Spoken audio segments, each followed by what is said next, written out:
as dificuldades. Porque o que tem lá? Tem lá um canto daquela casa grande.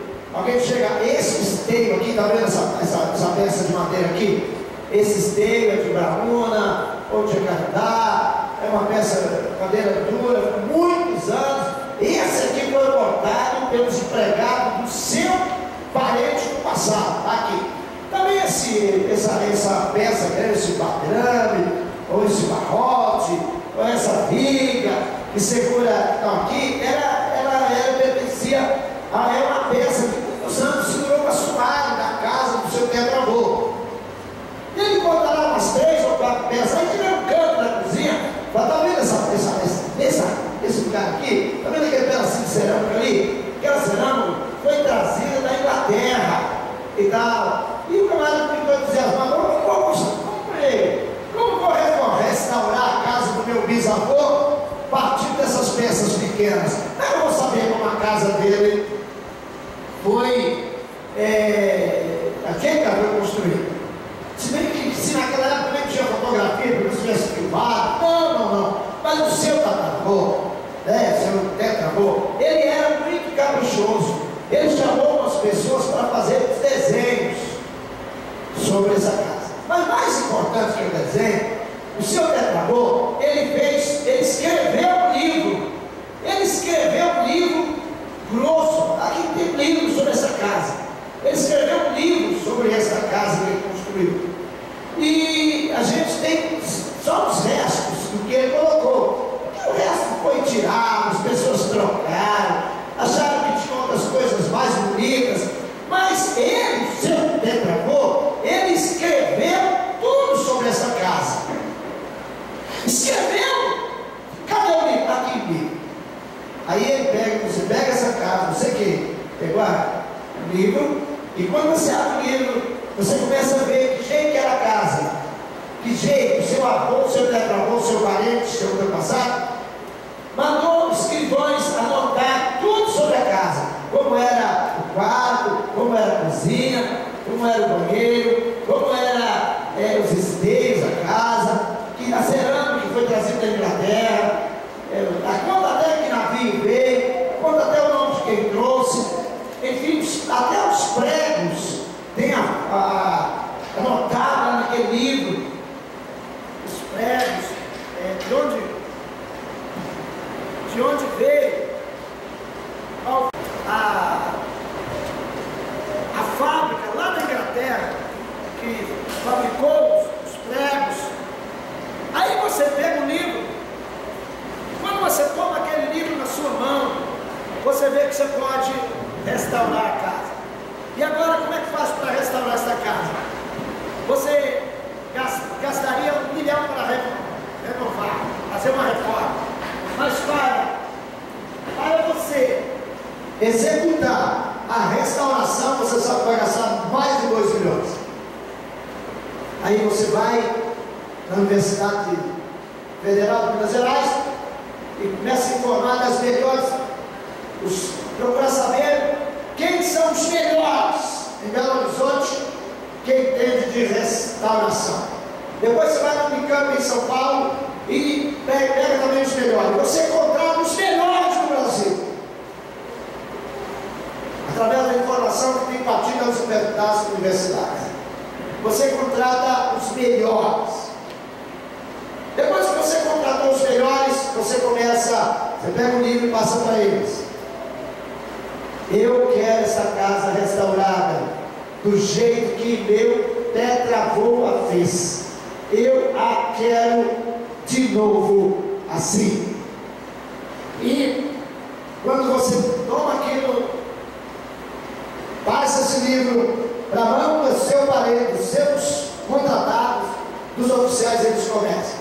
Bom, você tem um livro, está na mão deles. Você contratou os melhores. E seu tetravô escreveu tudo.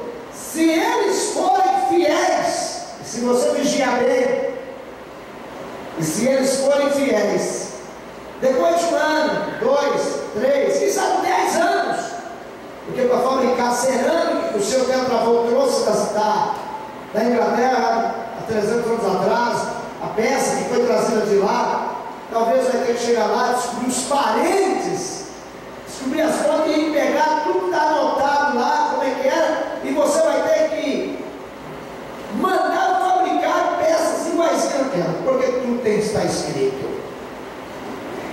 É a história do seu antepassado. Um dia, o nosso eterno e glorioso antepassado, mas que não passou, Yeshua HaMashiach,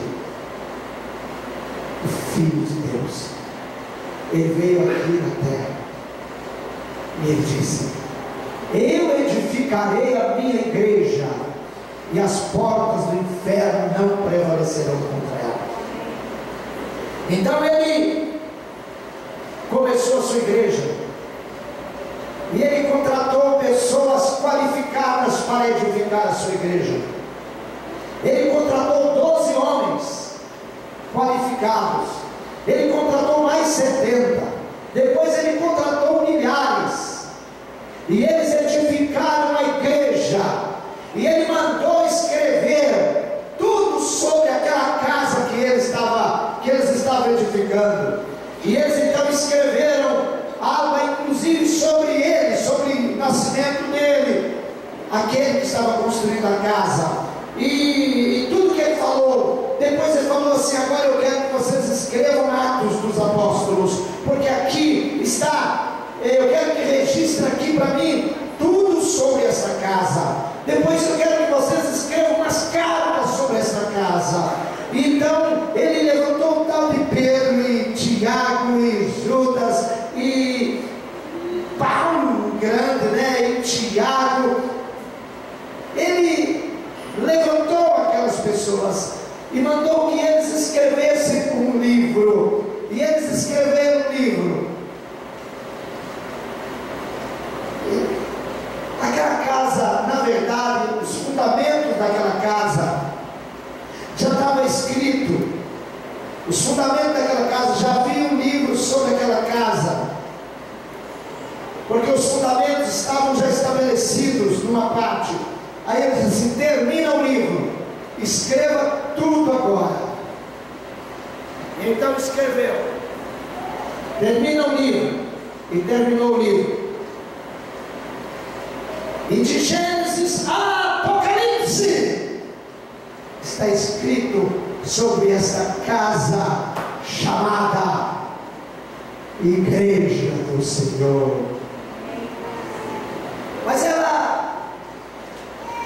foi sendo arruinada logo que aqueles homens que escreveram sobre essa casa, logo que aqueles homens que escreveram sobre aquela casa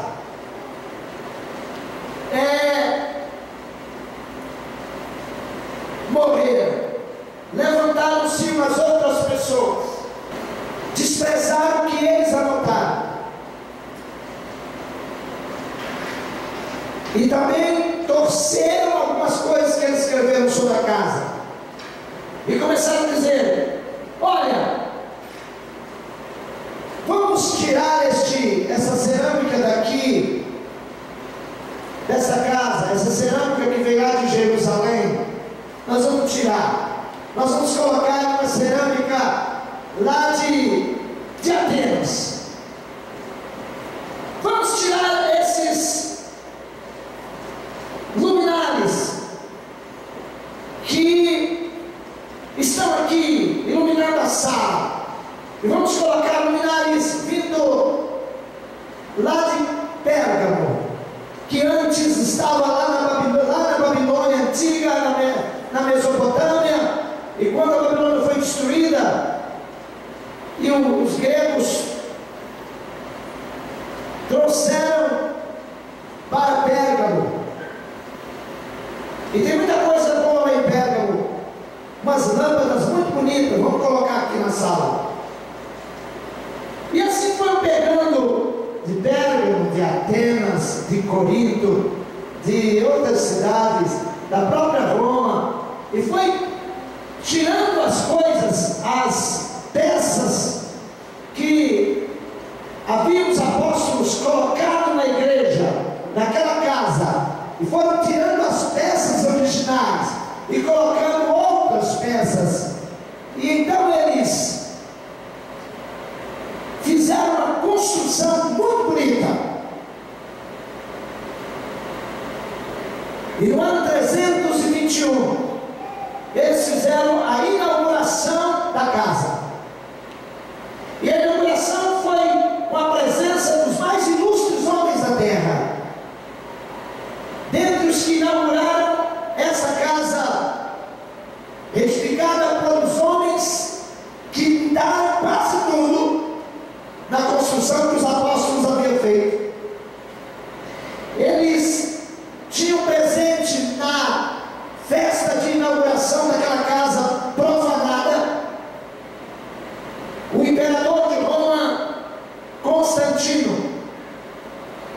E ele tinha um bispo muito famoso, muito forte, muito poderoso, uma autoridade muito grande, a maior autoridade da época em termos eclesiásticos em Roma, chamado bispo Eusébio.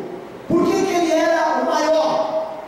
Porque ele era a pessoa que dava conselhos espirituais ao rei, ao imperador.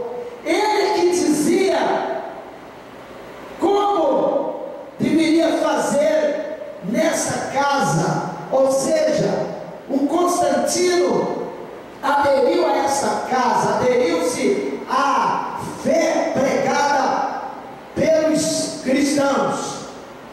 E Constantino, aderido à fé, ele chamou aquelas autoridades, e ele é que assumiu o comando, e ele é que disse que jeito que deveria ser a igreja, ou seja, como deveriam fazer a casa, como deveriam, tinham os fundamentos, mas eles foram mudando a estrutura da casa. E Eusébio, o conselheiro de Constantino, consultor de Constantino, o imperador de Roma, quando eles terminaram a casa, ou seja, quando eles terminaram o credo, que é chamado credo apostólico, de que apostólico tem muito pouco, e quando eles terminaram, deram colocaram as doutrinas da igreja, ou seja, as regras sobre a casa, na grande inauguração. Vocês estão entendendo? Eu estou usando a casa como uma parábola, como uma alegoria, para vocês tomarem essas palavras e compreenderem com clareza o que eu estou a dizer. Porque hoje é dia de você entender. Estamos começando. Está começando hoje? Estamos começando. Um novo tempo. Hoje estamos na festa de Hanukkah. Vocês olham para aqui e veem uma peça que poucos conhecem. Ela chama Hanukkah. Todo mundo conhece uma peça que chama Menorá. E nós temos uma teoria que chama Hanukkah, vamos explicar sobre ela daqui a pouco. E por que estamos contando a história dessa casa aqui, de uma forma alegórica, falando da igreja? Para que você compreenda o que Deus está querendo. O Eusébio, de que eu falei, quando eles terminaram, fizeram a grande festa e implantaram as regras, as formas de como a igreja deveria agir. Quais eram as normas da igreja? Ou seja, quando eles deturparam, violaram, arruinaram a igreja e construíram uma coisa que não representa a igreja, sob o domínio de um profano,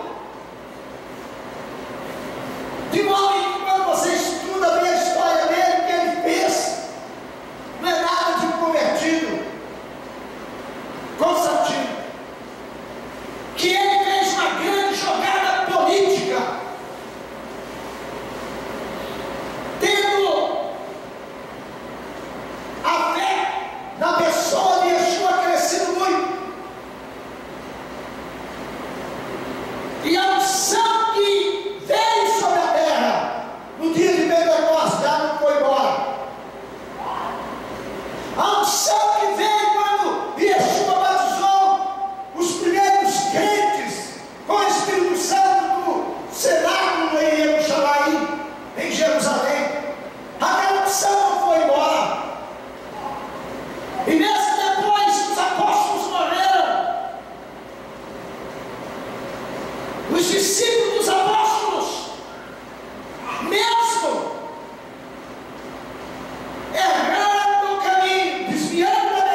Ele só vai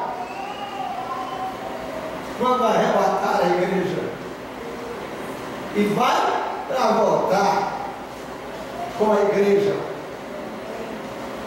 porque o Espírito do Eterno é o próprio Deus. Eles amaram a dificuldade daquela época. Peraí, se tem um pai, se tem um filho, se tem uma manifestação do Espírito Santo, então são três. Pega, arruma isso. E arrumaram uma confusão. Aí, finalmente, fizeram uma definição. Essa definição que fizeram faz parte da construção da casa, faz parte dos reparos esquisitos que eles colocaram. Sabe por quê? Porque o mundo é politeísta. O mundo é politeísta. O que é politeísta? O mundo tem muitos deuses. E o mundo sempre teve dentre os muitos deuses. O mundo sempre teve dentre os muitos deuses três em destaque. Constantino, mas a sua tropa de teólogos corrompidos pela glória do poder terreno, pela glória que tomou conta do coração dos líderes da igreja na época. Eles viam a necessidade de satisfazer gregos e troianos. Tinha que satisfazer todo mundo. O governo não podia perder ninguém.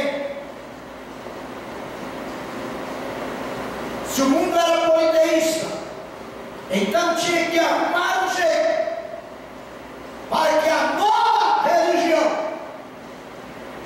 que é a religião do imperador, satisfizesse inteiramente a todos os homens intelectuais,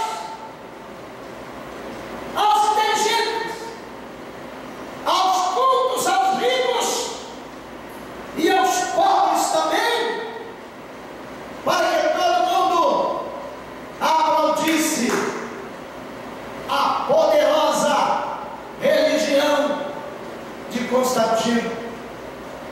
Então, dentro do pátio da casa, foi aí que criaram a grande, forte doutrina da Trindade, que até hoje Roma é que defende com muita força, até fazendo uma cruz, né? E a igreja evangélica só no Mense, fazendo a cruz, mas segue do mesmo jeito. A doutrina da Trindade, do jeito que é colocada, ela foi criada porque tinha que satisfazer politicamente, naquele momento terrível em que estavam, como eu disse no início, inaugurando a casa que eles haviam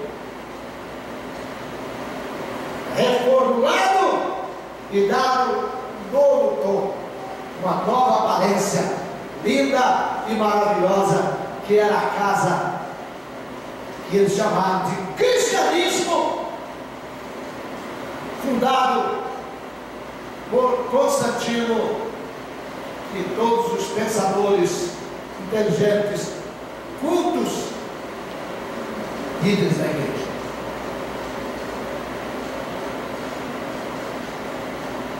Tinham que fazer isso por causa dos seus problemas políticos. Tinham que fazer isso porque tinha que manter a unidade política de Roma. E aí Roma se tornou o centro mundial da igreja, do cristianismo.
Eu fiquei admirado. Claro que eu tinha que ficar admirado, porque eu sabia que era mulher, né? Representava a igreja.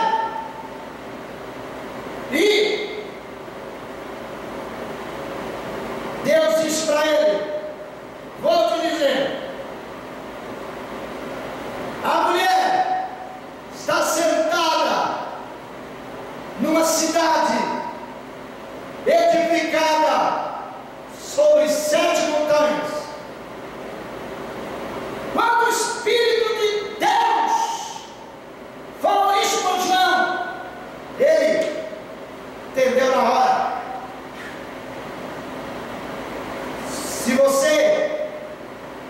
Se alguma pessoa falar com você que a revelação tal, a orientação tal, refere-se à cidade da Serra do Curral, vocês vão lembrar de qual cidade?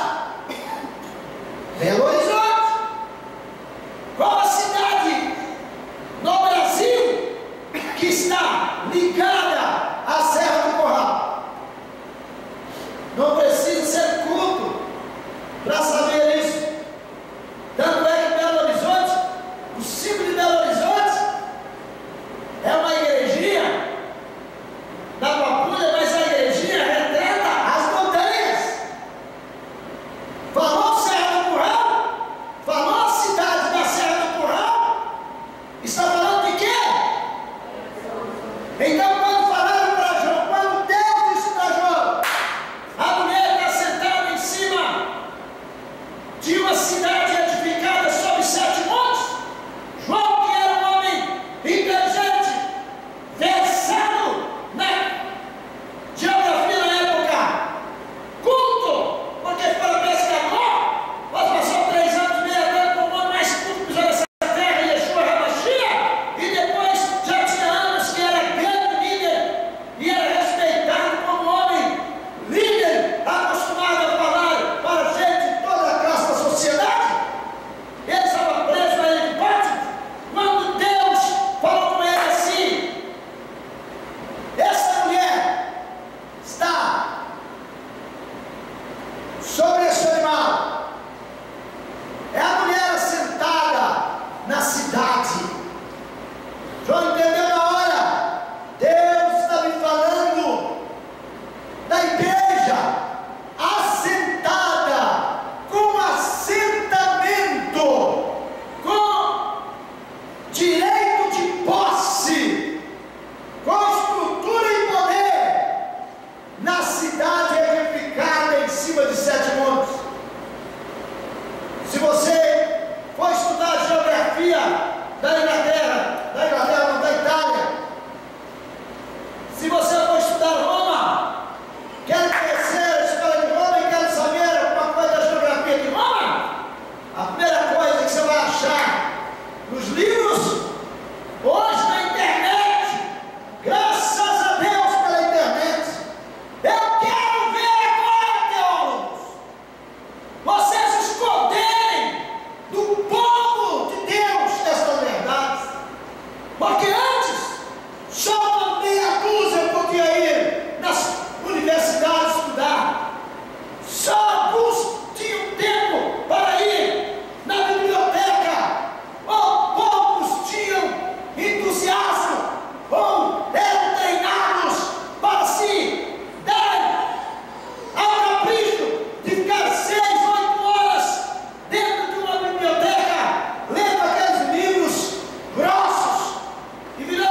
essa cor lembra alguma coisa?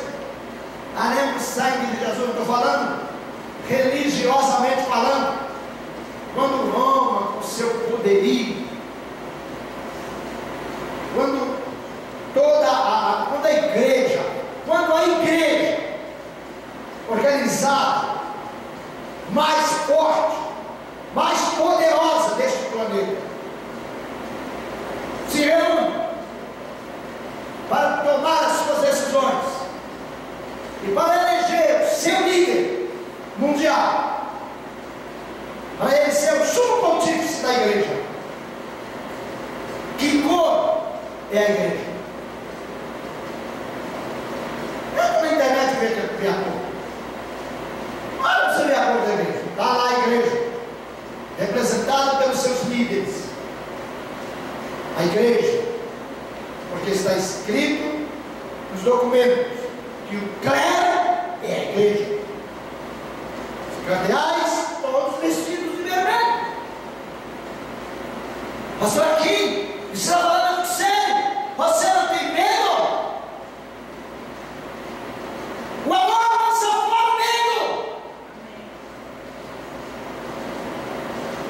Tem que se dizer, porque Deus ama a sua igreja. Deus ama os pastores que engoliram Roma. Deus ama os padres. Deus ama os cardeais. Deus ama o Papa. Deus ama todos. Deus encerrou todos debaixo do pecado para usar de misericórdia por todos. É hora de entendermos isso. Então, a igreja formada, bonita,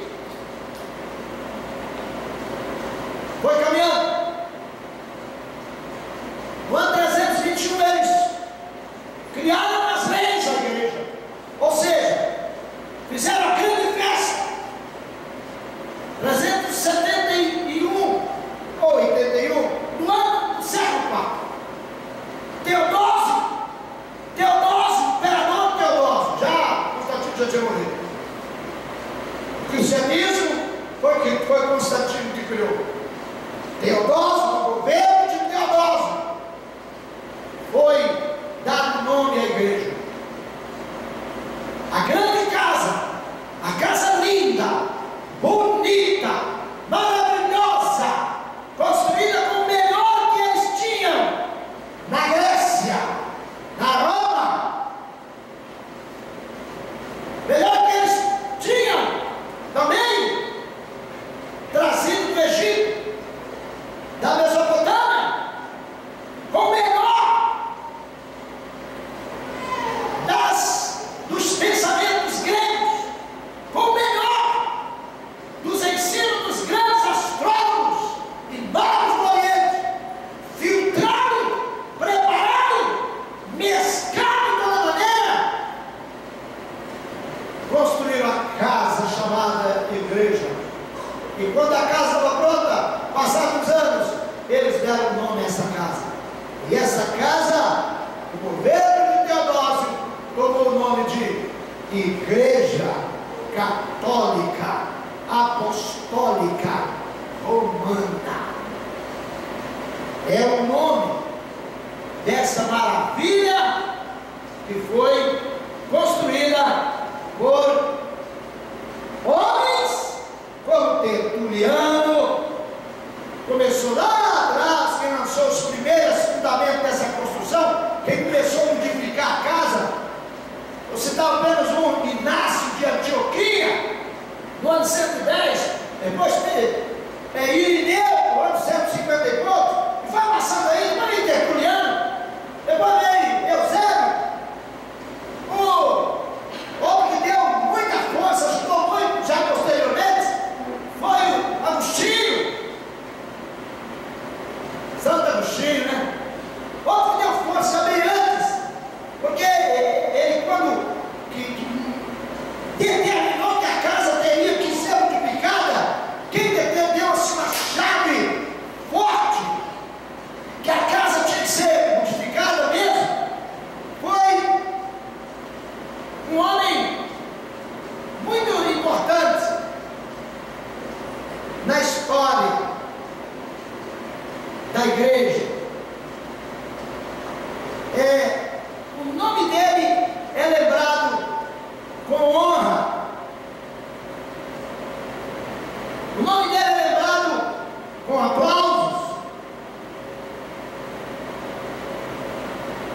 Justino. O que disse São Justino? O que disse o grande líder religioso? Justino disse: sabe quem é o Israel de Deus agora? Disse Justino: o Israel de Deus agora é a igreja. Israel, os descendentes de Abraão, de Isaac, de Jacó, aqueles judeus, já passou o tempo deles. Os judeus foram usados para nos trazer o Salvador. Só isso.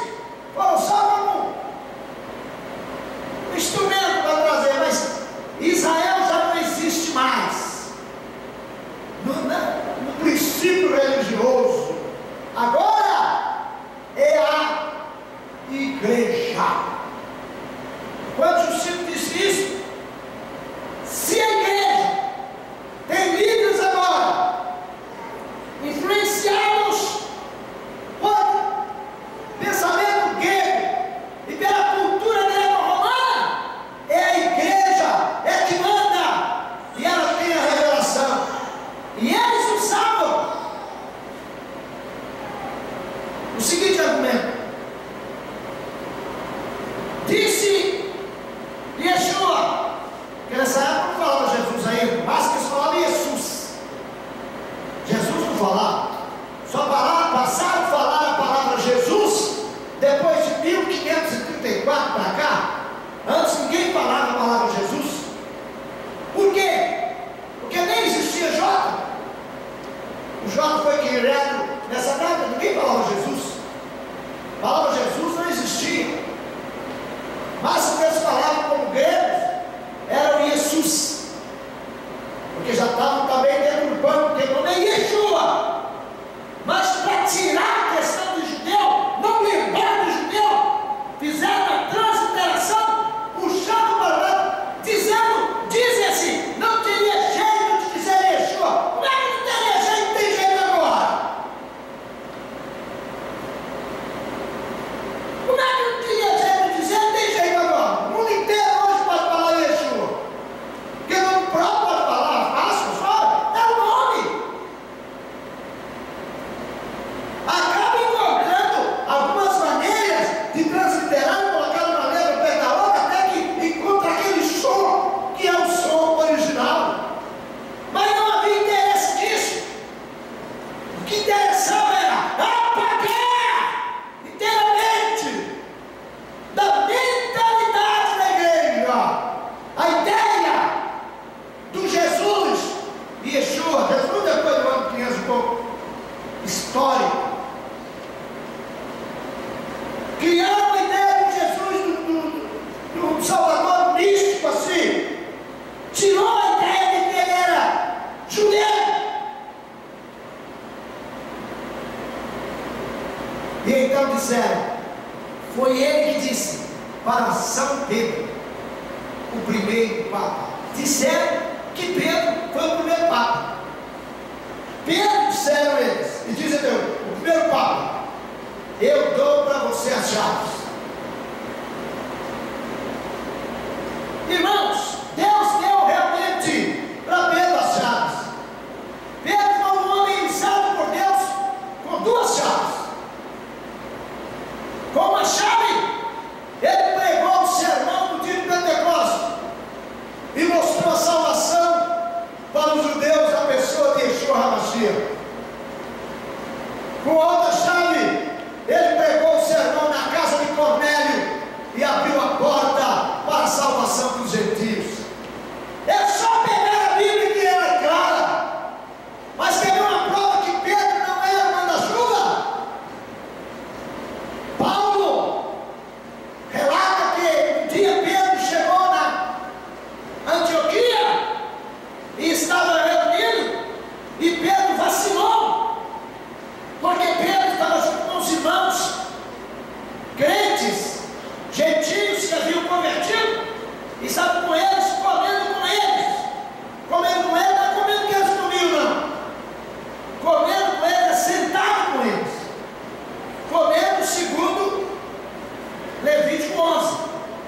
Porque Pedro nunca profanou. Lá não estava lá comendo porco, estava comendo com eles, comendo porco, nem fazer. Pedro chegou lá, estava comendo porco, comendo tudo que Deus proibiu. Aí depois, quando chegaram os irmãos de Jerusalém, aí ele foi para lá. Não! Ele estava com eles, abraçando-os, porque os judeus, devido ao pensamento de um professor muito famoso, por nome Shammai, que foi um líder, professor muito forte, antes de Yeshua vir, ele criou uma escola, um pensamento teológico na época, de que os gentios não tinham jeito de ser salvo. Então o judeu não podia sentar com o gentio de jeito nenhum. Então havia essas pessoas que acreditavam assim, mas ao mesmo tempo ele levantou um homem chamado Rimeu, que ensinava: não, se o gentio obedecer à lei de Deus, pelo menos uma parte dessa lei, ele pode alcançar bênçãos do mundo por vir. Mas chegaram os irmãos em Antioquia, e Pedro estava junto com os gentios crentes, cheio de alegria. Pedro vacilou, irmãos. E olha quem era? Já era o Pedrão, já batizado com o Espírito Santo, já tinha feito um grande sermão que converteu 3 mil pessoas, já tinha feito milagres, era um homem, era um grande líder, um dos grandes líderes. E Paulo relata em Gálatas: e eu repreendi a Pedro. Sabe por que Deus permitiu essa colocação? Para saber que Pedro não era manda-chuva. Pedro foi repreendido por Paulo. Não que Paulo fosse maior que ele, mas porque ele Yeshua, o chefe é ele, o chefe é Yeshua. Mas tinham de pegar esse texto e fazer de Pedro um grande líder. Para quê? Abandonando o que realmente Pedro ensinou, torcendo o que ele falou e que o seu mestre Yeshua havia falado, pudesse, como eu disse no início, edificar a casa conforme o interesse dos homens. Enfim, agora a igreja estava estruturada, poderosa, e começou a idade chamada Idade Média, que é chamada também de Idade das Trevas. Se bem que estão apagando isso da literatura, aos poucos está consumindo essa palavra. Idade Média não pode ser chamada de Idade das Trevas, senão aos poucos, por quê? É uma verdade que atrapalha, porque na Idade Média, 1000 anos, a igreja mandou nesse planeta, punha reis e tirava reis, ordenava com quem o rei podia casar, e tinha autoridade para tirar o rei do trono, se ele não casasse com quem ela queria. Excomungava o rei e ele perdia o trono. Punha e tirava quem queria. Estabelecia quem eram os grandes para ordenar tudo. Veio o período feudal, onde os proprietários, os dominadores dos grandes tempos, tinham lá os seus castelos, seus cavaleiros. Mas quando você pega hoje o xadrez, você vê lá que a figura do bispo, o bispo roda de ponta a ponta no xadrez. Ei, o rei não pode andar tanto no tabuleiro do xadrez como o bispo. O cavalo sai dando saltos em todo lugar. A rainha pode, mas tem uma coisa com ela: facilmente ela pode ser pega por um cavalo ou por um bispo. O bispo, ele corta ele faz um X. O bispo é o único que faz uma cruz. O bispo é aquele que pode fazer uma cruz no jogo de xadrez. Porque só ele pode sair de um canto e outro, só ele pode fazer uma cruz. Está passando, pedindo perdão para você. Está passando o que se passava ali. É história, gente. Quando eu demoro um tempo no jogo de xadrez, não é perdendo meu tempo. Eu estou ali querendo saber por que esse bispo pode tanto. Todo mundo sabe que no jogo de xadrez, quando você consegue pegar os dois bispos, você está bem. Porque se você fica com os seus dois bispos e prendeu, já devorou os dois adversários, você sabe que você está bem. Porque a torre, ela é muito poderosa, mas ela só pode ir em uma linha. Ela não pode sair atravessando, ela não pode fazer uma cruz, ela não pode cruzar. Por que cruzar? Tudo bem lá, a palavra hebreu quer dizer cruzar. Tudo foi tirado de lá. É o bispo. No período feudal a coisa era assim. E o que aconteceu nesse período feudal? Onde a igreja tinha o domínio. Meus senhores e senhores, pesquisem isso. Este mundo estava terrivelmente em miséria. Não havia desenvolvimento mental. Ninguém podia dizer nada que a igreja não aprovasse. Ai daquele que falasse até que a terra era redonda.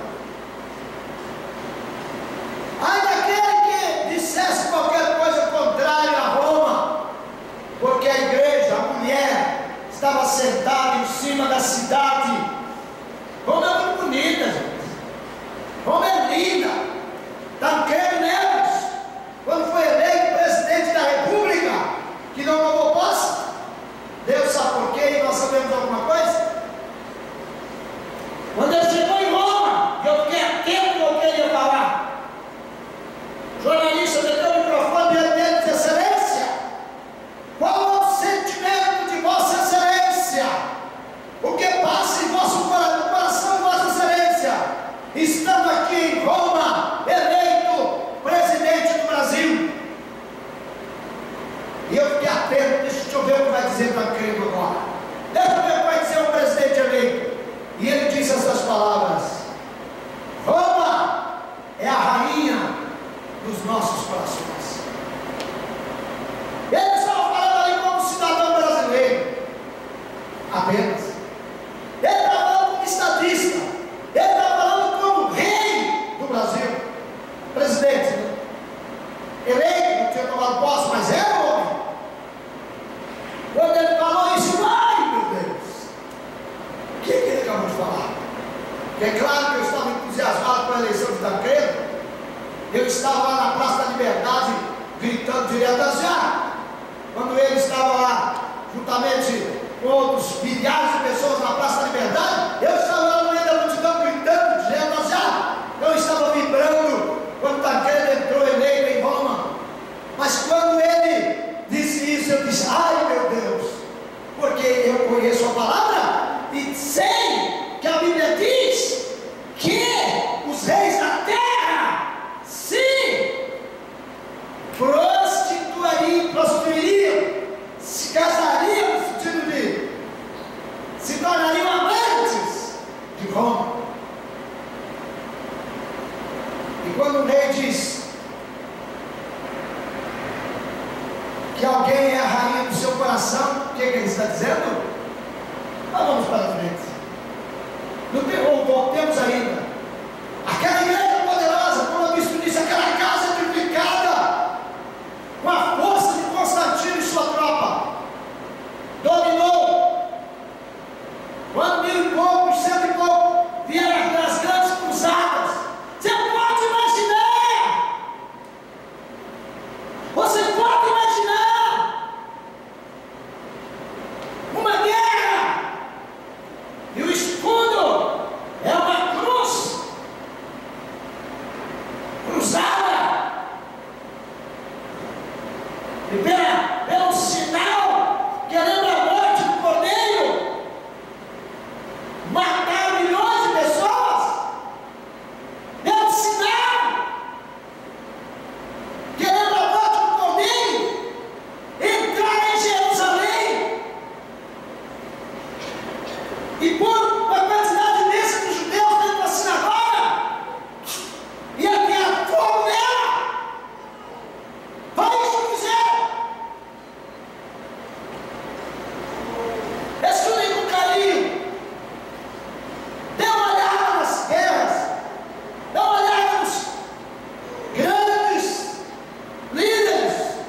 excelente.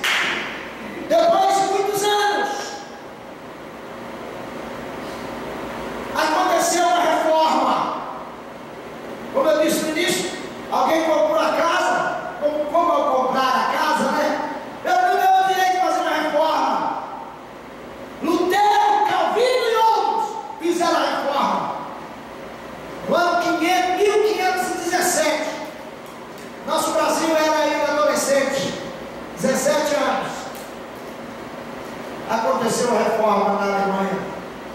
Lutero fez a reforma. Lutero, apoiado pelo governo pelo príncipe da Alemanha, traduziu o Novo Testamento, traduziu a Bíblia para a língua alemã, pôs a Bíblia na mão do povo, mas não demorou, e a igreja se tornou uma instituição, a igreja reformada se tornou uma instituição poderosa. Foi uma reforma, foi boa, claro, uma reforma é sempre coisa boa. Quem vai falar que uma reforma não é coisa boa? Pega a casa que foi do seu bisavô e dá nela uma reforma, se você não fica feliz. Reforma é coisa boa. Mas Deus não contenta com aquilo que é bom. Deus quer o excelente. Sabe o que é pegar a casa do seu antepassado e reformar?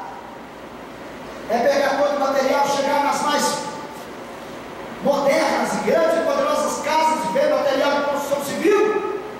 Estou encerrando. E comprar os mais caros materiais e reformar a casa. Você gasta lá dependendo do tamanho da casa, se é uma casa de 30 cômodos, você gasta lá 1 milhão e fica bonito. Gastaram muito em reformar a igreja. Não foi só uma reforma. Se você reformar a casa do seu antepassado, ela vai ficar bonita, mas não é a casa dele. Agora a restauração é aquilo que eu falei no início. Vai lá e chama, pega o livro, os espíritos sobre a casa e faz uma restauração. Depois de gastar muito dinheiro e muito tempo, vai dizer assim: esta é a casa do meu antepassado.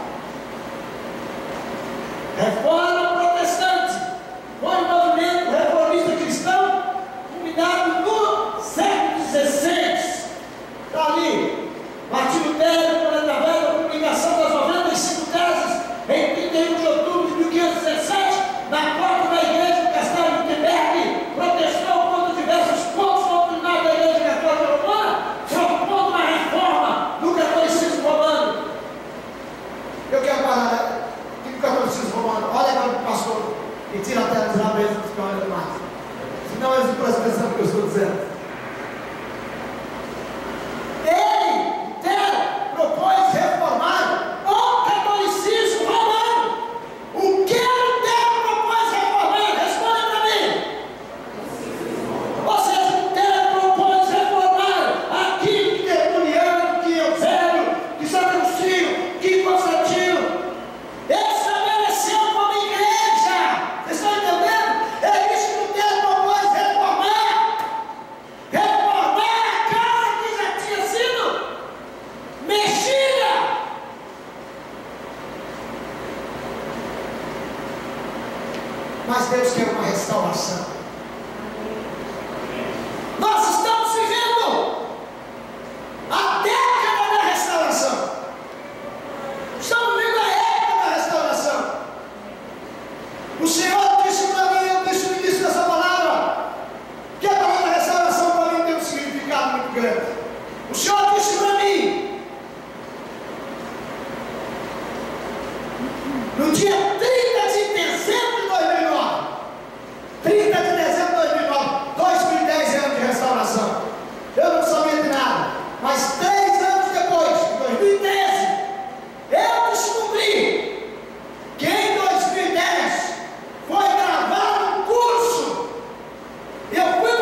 Atos 5, naquela passagem pela cidade da Terra Santa, eu fui no local onde,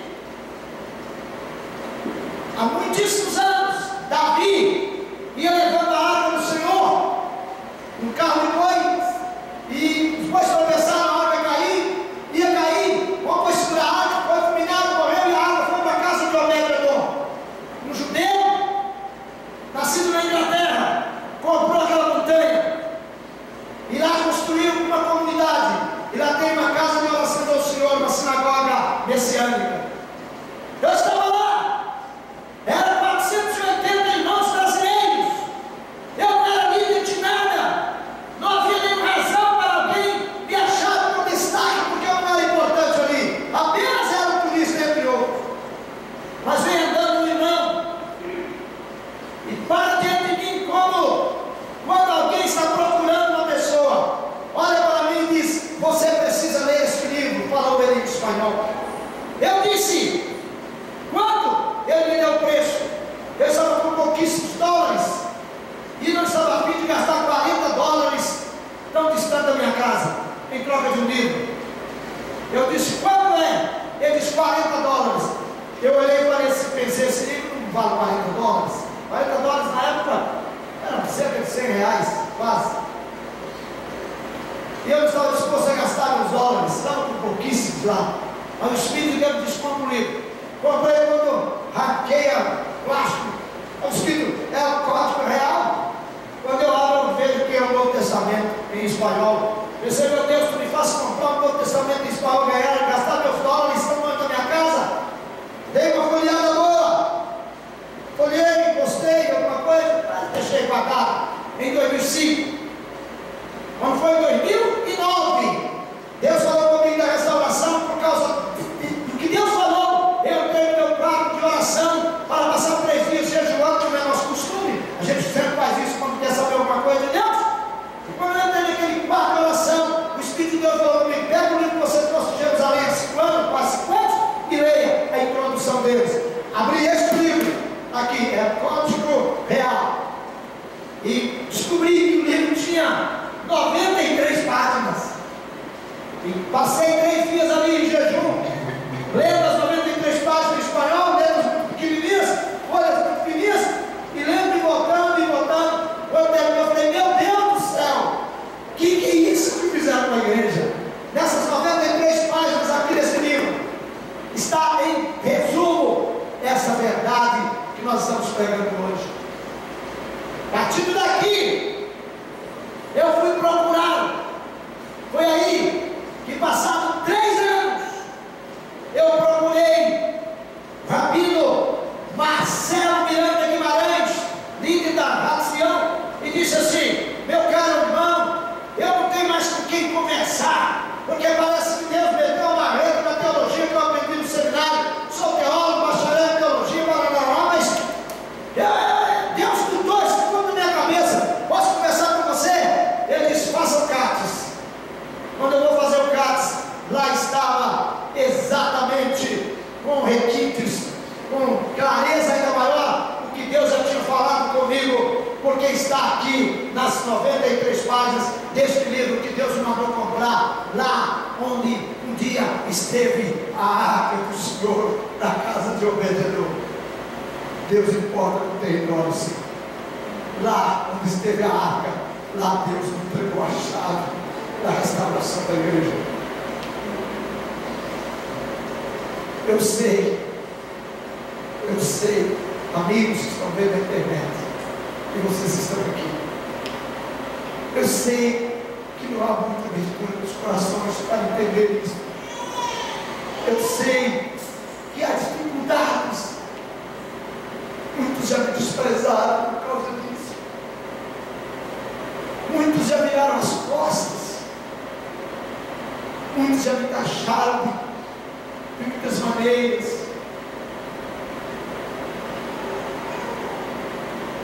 Mas eu amo ao Deus glorioso. Eu amo Adonai, ao único Deus, e ao seu Filho Yeshua, o seu ungido. me deu a vida. Estou pronto e vou continuar falando. Nada pode me calar, porque eu sei que é tempo da restauração da igreja. A minha palavra de hoje, pensei eu, seria um estudo na carta de Paulo aos Efésios.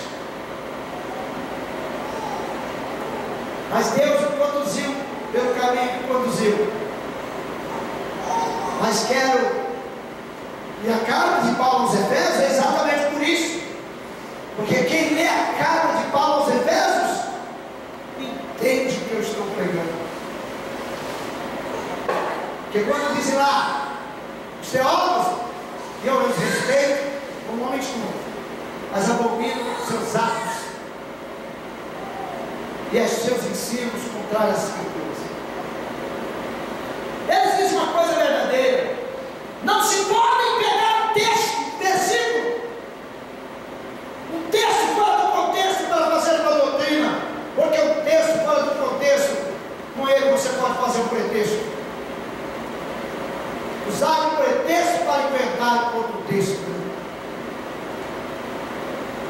Mas pega Efésios 2, 8 e 9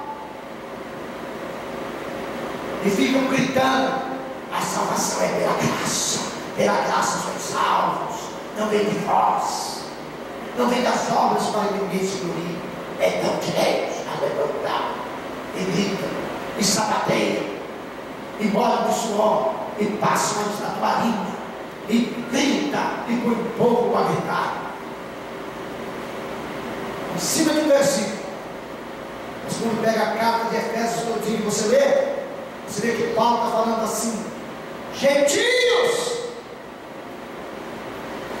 vocês vieram entrar na comunidade de Israel pelo dom de Deus, pela graça vocês foram salvos.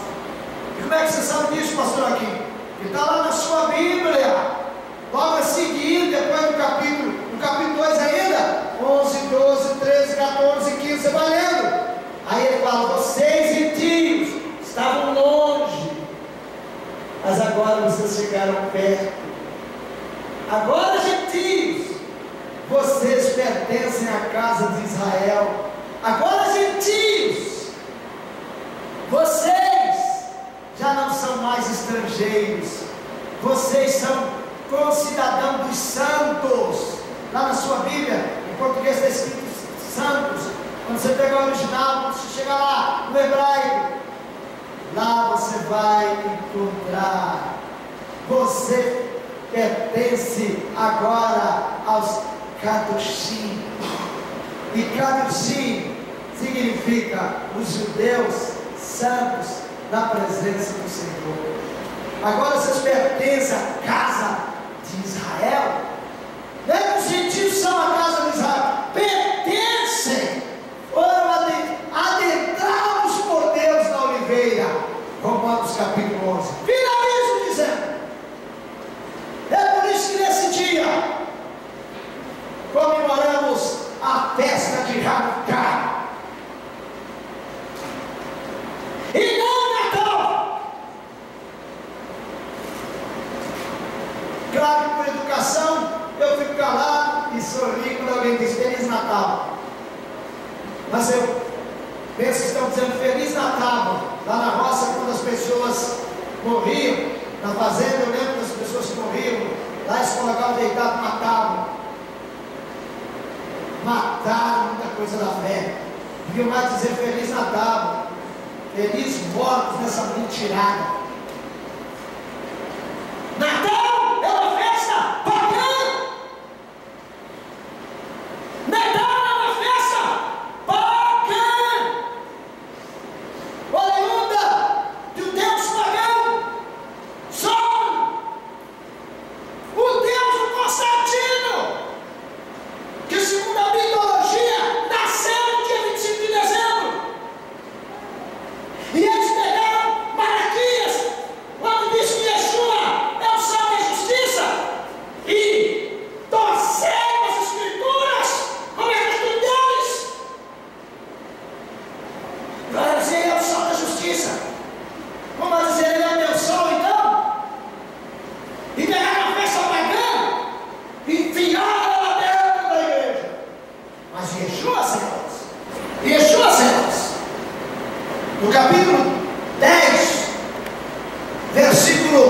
22, que é o versículo que eu li no início deste culto, diz que Yeshua estava no alpendre de Salomão no dia da festa de Hanukkah, na festa das luzes. Por isso que sabe o que é que o Natal tem muitas luzes? Porque é legal, meus irmãos, a festa de Hanukkah, que é a festa das luzes. Porque houve um milagre. Olha aqui, essa festa aqui chama Hanukkah. A menorá são 7. Esquece essas luzes aqui por enquanto. A menorá são 7. Uma no meio, faz 1, 2, 3, 4, 5, 6. Que ela representa ali, ó. Porque lá está até uma linha com lâmpada. Só vou lembrar. Eles acenderam. Arrancando, põe a hora não. Tira um pouquinho. Acenderam a menorá. Pegaram a chave. 162 anos antes de Yeshua nascer, Jerusalém foi retomada pelos macabeus. Ah, pastor, aqui, mas Macabeu é Bíblia católica, é uma história. Macabeu é uma história verídica, é um livro. Os macabeus são livros, Macabeus da Bíblia católica, são livros judaicos, verídicos, não são canônicos, não são considerados sagrados, nem a Igreja Católica os considera. A Igreja Católica, autoridades católicas declaram realmente que os livros são chamados apócrifos, foram acrescidos, colocados na Bíblia de Israel. A Bíblia de Israel, a Bíblia judaica, ela é composta pelo que está na Bíblia protestante, que é chamado Velho Testamento. Então, são 39 livros. A Bíblia judaica tem menos de 39, porque Samuel é só um, Reis é só um. Mas são os 39 livros. A Igreja Católica colocou os livros, e eu parabenizo as editoras que colocam dizendo: esses livros não são canônicos, não pertencem à Bíblia hebraica, mas são livros da história reais. Os macabeus reconquistaram Jerusalém no ano 162 antes de Yeshua nascer, e eles acharam ao templo um frasco de óleo, vidro, lacrado, óleo sagrado, óleo batido, óleo santo, óleo preparado pelos sacerdotes para acender a menorá. Só dava para um dia. Jerusalém só dava um dia, não podia colocar qualquer óleo. Tinha que os subsacerdotes, os outros sacerdotes preparados, fizessem o óleo e levar o óleo. Não tinha para preparar aquele óleo especial, chamava óleo batido, que era batido mesmo. A azeitona era batida, tinha espremido dentro da orientação de Deus. Colocaram então e acenderam por um dia. Depois ele ia apagar e pronto, esperaram. Só que o segundo dia ela continua acesa, diga um amém. No terceiro dia ela continua acesa. No quarto dia, no quinto dia, no sexto dia, no sétimo dia, no oitavo dia, ela estava acesa. E eles ficaram no oitavo dia felizes, 162 anos antes de Yeshua nascer. E com a felicidade que eles ficaram, eles começaram a festejar.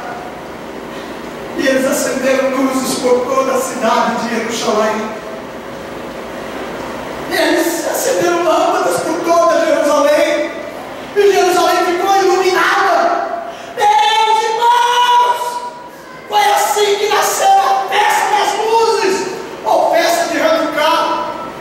Eu faço questão de vibrar a festa de Hanukkah, porque Yeshua, que morava, que tinha o seu quartel-general lá na Galileia, na cidade de Cafarnaum, ele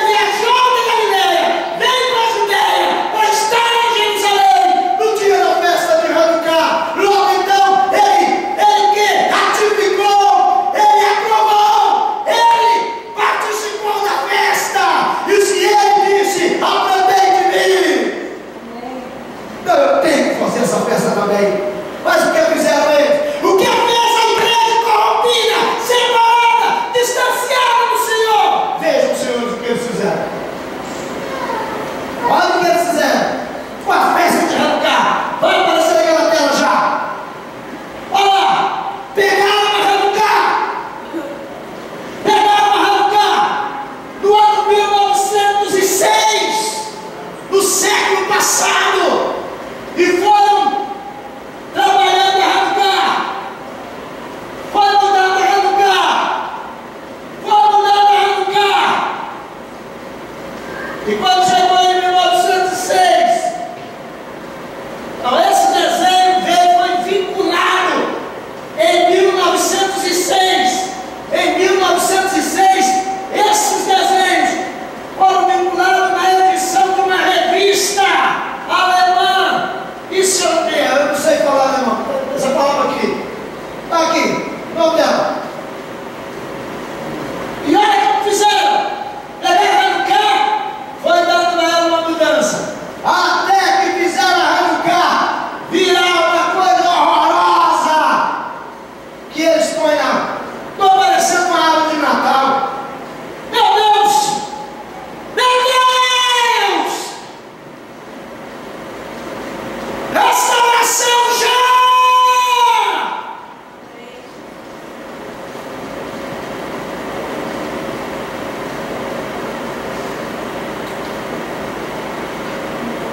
Restauração já! Por isso que eu digo aos senhores e senhoras que me ouvem aqui e ao redor do mundo através da internet: estou pronto a dar tudo de mim em prol da restauração da casa do meu Pai. Quem ouviu essa mensagem toda sabe de que casa eu estou falando. Sabe, estou falando da igreja.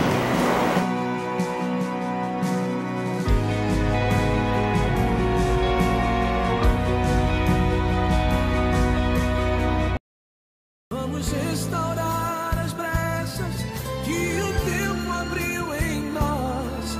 Vamos restaurar o templo na unção da nossa voz. Vamos ser a geração que volta pra Jerusalém, a cidade do grande rei, luz de todas as nações.